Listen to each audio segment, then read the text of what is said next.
we look at limiting factor analysis.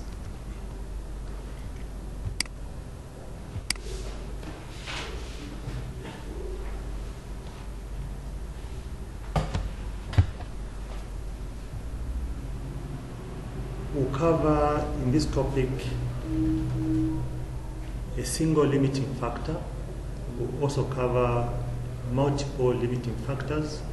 We'll also cover the shadow price and slack.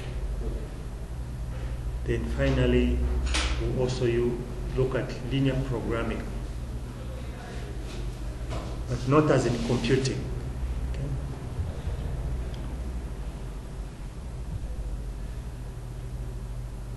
A limiting factor is anything which will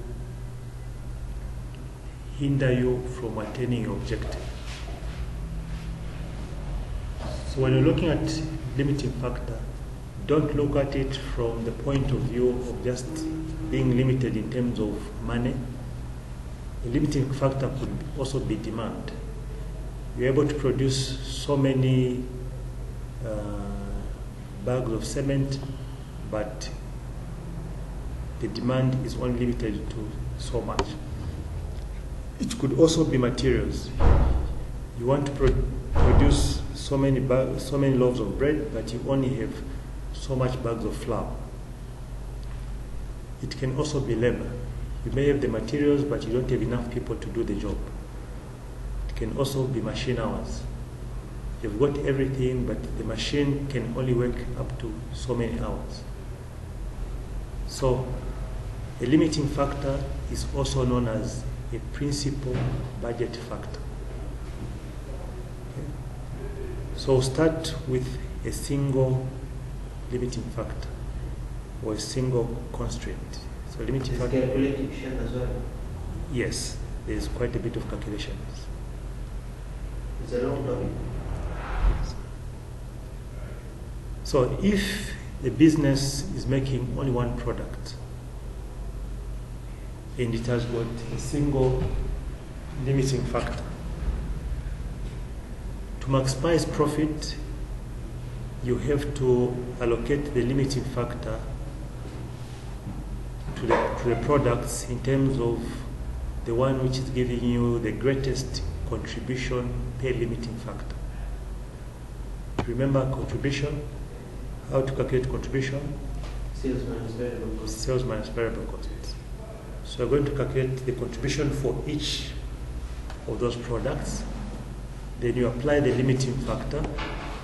So the one which gives you the highest contribution per limiting factor will be ranked number one, and so on. So you're going to allocate that limiting factor in that order, in the order of the ranking. So we're going to look at an example.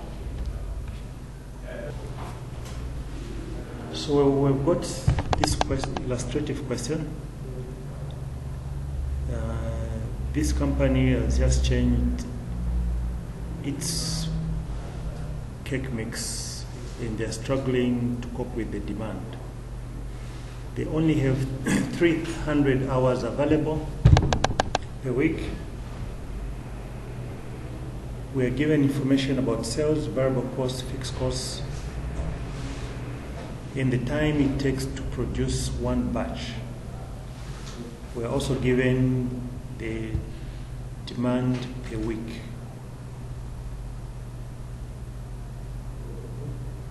We are required to determine the optimal production plan, also to determine what will happen if 5 extra machine hours were made available, and then to state the shadow price of 1 machine hour. Since we are given the hours available, we need to compute the number of hours required to meet those batches. So for the ferry, it requires 5 hours per batch, times the 50 batches, that will give us 250 hours. The butterfly, 50 batches requires 2 hours per batch, will give us 100 hours. in the pixel will give us 50 hours to give us a total required number of hours of 400. Hours available 300, so there's a shortfall of 100 hours. So we've established that machine hours are a constraint, or they're a limiting factor. So we need to compute the contribution for each of those cakes. The ferry, the contribution is 50. The butterfly, the contribution is 40. And the pixel, the contribution is 30.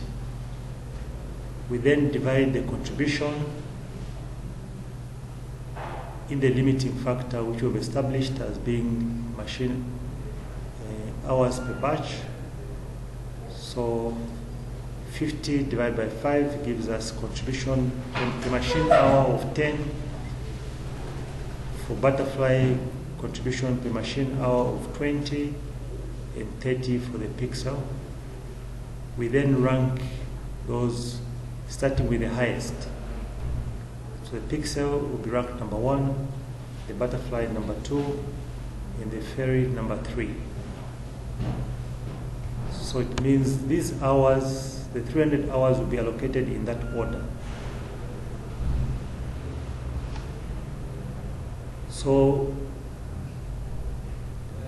the pixel requires 1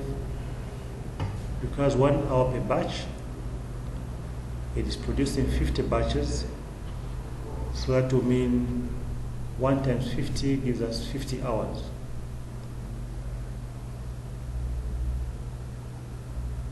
Once we've allocated the 50 hours, we remain with how many hours? 250 from the 300. You with me so far? Yeah, just a moment. I'm just saying that, okay, 50 times 2 is 100. So the butterfly requires 2 hours per batch. And there are 50 batches. 2 times 50 gives us 100 hours. We are remaining with how many hours from the 300? 150 hours. We are remaining with 150 hours. But to produce the ferry, we need 250 hours. So we have to work backwards from the hours available to determine how many of the ferry can be produced. So the 150 hours you divide by 5 hours. 30. That gives us 30 batches.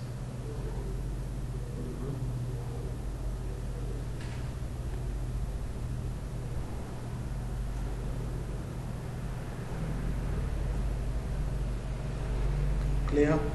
Then contribution per hour, how do you get 30, 20? Oh, it's from same from my top. Yes, the contribution is what we calculated earlier on.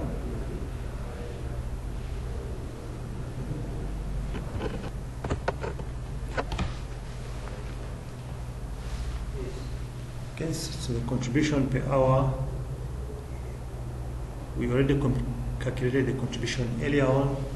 So we simply divide that into the number of hours required to give us the contribution per hour. It's the same, we've already calculated it on top.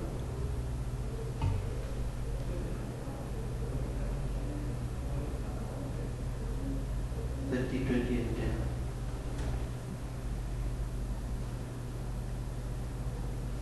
Oh, yeah, yes, we already calculated that. So, requirement B requires us to find out what will happen if 5 extra machine hours are made available.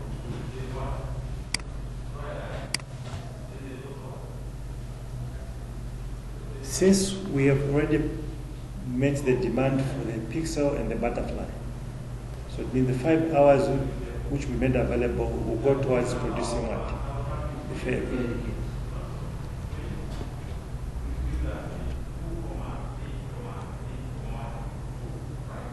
So with 5 extra hours, we should be able to make one more batch of ferry.